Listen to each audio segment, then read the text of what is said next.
Hello, my name is Janice Dent, and the title of my presentation is Enhancing Supervisory Performance Through Task Clarification and Feedback. During this presentation, I'm going to be discussing an intervention that I designed to strengthen the ability of BCBAs to deliver corrective feedback to RBTs, which is a vital supervisory skill within Applied Behavior Analysis or ABA services. My goal is to explain the background, assessment process, intervention, and the outcomes.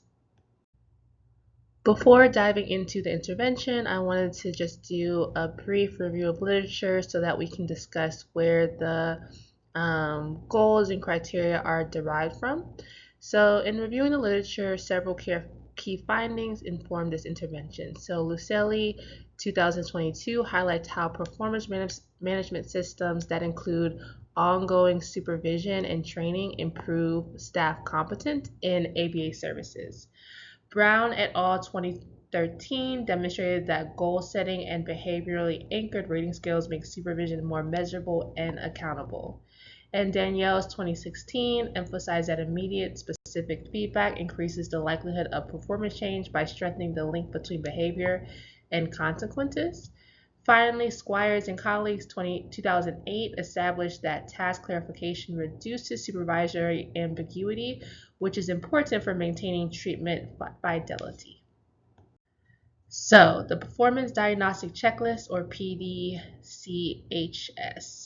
developed by Carr and colleagues in 2013 and later validated by Wilder et al. 2018, is one of the strongest tools for assessing performance barriers in ABA and human services settings.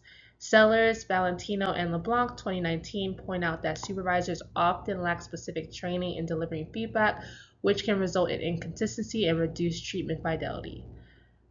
Milligan and Hantula 2008 remind us that antecedent strategies like prompts and training are not enough unless they're reinforced with contingencies to maintain the behavior long term. And Kaiser and Nowak 2024 also provide practical strategies for leaders that emphasize the importance of clarity and reinforcements as cornerstones of effective feedback. The organization that I chose is Key Autism Services, which is a multi-state ABA provider serving children and young adults with autism spectrum disorder. So this is the organization that I am currently employed at, with approximately 5,000 professionals across diverse service settings. Key supports clients from ages 1 through 21, but the majority of clients are between the ages of 3 and 13. My role as a regional clinical director includes oversight of up to 10 BCBAs and over 50 RBTs across the centers and region to ensure clients are receiving the best possible care, both clinically and operationally. The goals of Key align with performance management best practices. These include matching clients with local therapists for consistency, optimizing treatment hours. So we do have very specific treatment adherence policies, 75% of clinically recommended hours the client and RBT must be available for. So we optimize these hours through the scheduling team, and we empower families through parent training or parent education. And we ensure that staff are competent via training and supervision. So obviously ongoing supervision for the RBTs, but we do have ongoing group supervision trainings that BCBAs are expected to attend on either a monthly, bi-monthly, or quarterly basis, depending on their experience level. And all of these reflect organizational behavior management, or OBM, principles that emphasize quality assurance, delivery, and staff accountability. So one of the challenges is that BCBAs are expected to deliver corrective feedback to RBTs on a daily, weekly basis, but a lot of BCBAs are not trained specifically on how to deliver corrective feedback to the RBTs. So it's usually pretty easy for them to give feedback related to, say, clinical things or treatment fidelity. But when it comes to professionalism or operational feedback, we typically see more of a struggle, and BCBAs are often coming to the clinical director or the regional director to step in and provide that feedback, which is the role of that director. But the goal is to really empower BCBAs to feel confident and equipped to deliver that corrective feedback. So the purpose of this assessment was to address that deficit, the delivery of corrective feedback by by BCBAs. So overall, corrective feedback is central to maintaining treatment fidelity and staff performance. So by improving this skill, we support the organization's overall mission of delivering high quality care and evidence-based services.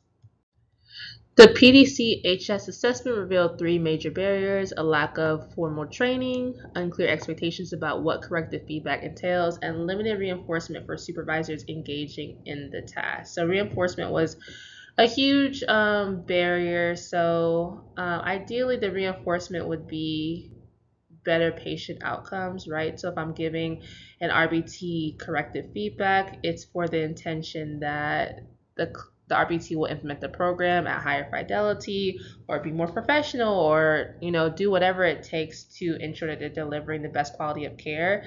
But sometimes that just isn't reinforcing enough for BCBAs. So trying to figure out what is an external reinforcer for BCBAs to feel confident and motivated to deliver this corrective feedback on an ongoing and consistent basis. And ultimately, many BCBAs express discomfort when giving feedback, citing fear of harming report with the RBT. So the BCBAs are working with RBTs on a daily or weekly basis. So of course, when you deliver any type of corrective feedback, there is that fear of diminishing the rapport. But it's important for BCBAs to focus on the ultimate outcome, which is client care, right? So of course we want a good relationship with RBTs. We want them to like us and we want us to have a good working relationship, but it shouldn't cost us the quality of care that we're delivering to the clients. So if the RBT is blatantly not implementing the programs correctly or the behavior intervention plan or dressing inappropriate or having inappropriate conversations with the families, we can't neglect that for the sake of being liked or, the fear of diminishing the report, because then it hinders overall patient outcomes. Based on the findings of this assessment, we then set a clear performance goal. Each BCBA would deliver corrective feedback at least twice a week for 4 consecutive weeks. So it's important to know that corrective feedback doesn't necessarily need to be super punitive. It can be as simple as, oh, I like the way that you reinforced him during this trial. Next time I would recommend using a higher pitched tone of voice for more excitement, right? But then we also have the more disciplinary type corrective feedback. So hey, the outfit that you wore to the session wasn't the most appropriate. Moving forward, we do expect you to be following the dress code guidelines. So we didn't really put stipulations on what the corrective feedback had to look like. It just had to be corrective in nature. So this is provided at least twice per week for 4 consecutive weeks. And this goal had to be documented in supervision notes, making it measurable and trackable during clinical meetings. The rationale for this goal was simple. Feedback was inconsistent and often avoided by many BCBAs. As mentioned, corrective feedback is vital, especially in the field of ABA, even towards BCBAs, right? BCBAs receive corrective feedback from their regional directors on an ongoing basis when it comes to maybe report writing or program development. So it's super important for BCBAs to also be providing that corrective feedback to RBTs. It helps them to not only learn and grow, but it helps to ensure that they're implementing the skills acquisition program and behavior reduction programs at high fidelity and as written. So by specifying a frequency and requiring documentation, we clarified expectations, promoted accountability, and provided supervisors with structure for delivering feedback consistency. So having that criteria of delivering feedback at least twice a week, constructive feedback, was helpful in ensuring that that was being delivered consistently for the sake of this study and data collection purposes. So how is this connected to a treatment plan? We kind of discussed this a little bit already, but corrective feedback is directly tied to treatment fidelity and client progress. RBTs benefit from regular, structured guidance, which reduces procedural drift and increases their skill development. This intervention connects back to KEY's broader mission of improving outcomes for children and families. So the ultimate goal is to improve overall outcomes directly related to the delivery of ABA services. The target behavior was timely and specific delivery of corrective feedback during overlaps with RBTs. It was very important for feedback to be delivered immediately, or as immediate as possible, and for it to be specific in nature. So we use the PDCHS, which examines training, task clarity, resources, and consequences. And ultimately, this tool is widely supported for use in human resources, human services, and provide a functional analysis of performance barriers. The result of the assessments confirmed that training and task clarification were areas of improvement. BCBAs had not been formally trained on feedback delivery and often confused corrective feedback with supportive feedback. So we found that also BCBAs were delivering a lot of reinforcing or supportive feedback, which is great, but we found a need that for corrective feedback, right? Feedback cannot always just be supportive because it doesn't challenge the RBT to grow. Resources like documentation tools were sufficient, but reinforcement for giving feedback was lacking, and these results highlighted the need for both skill development and reinforcement systems. So as mentioned, many BCBAs found it difficult to deliver corrective feedback, so trying to figure out a reinforcement tool to motivate BCBAs to be consistently delivering that corrective feedback. At Key, performance appraisals were annual and focused on professionalism, documentation, and fidelity. However, they often relied on delayed and indirect data and did not measure feedback practices directly. This then created a gap between what supervisors were expected to do and what they were actually evaluated on.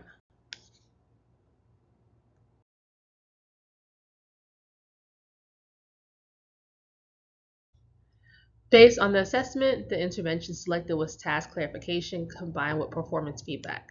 Task clarification was provided through a corrective feedback job aid with clear behaviorally anchored examples. Performance feedback was delivered weekly to reinforce correct behavior. This combination addressed both antecedent procedures and consequential barriers.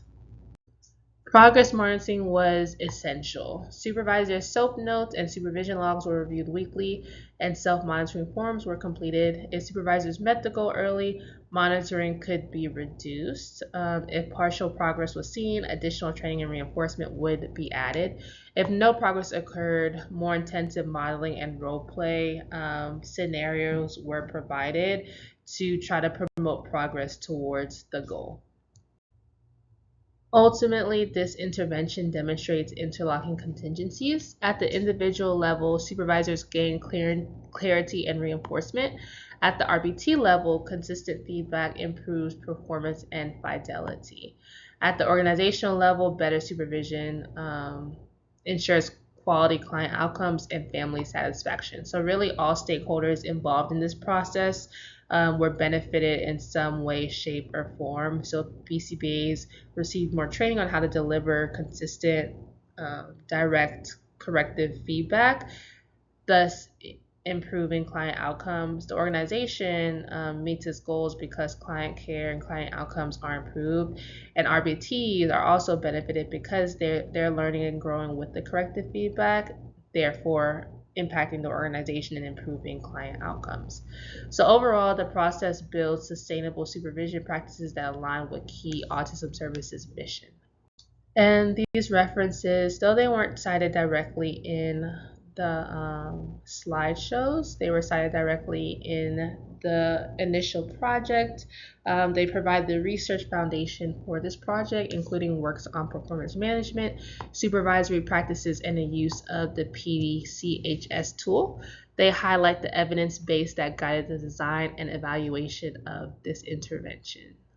So these are super helpful in just developing this entire plan. So thank you very much.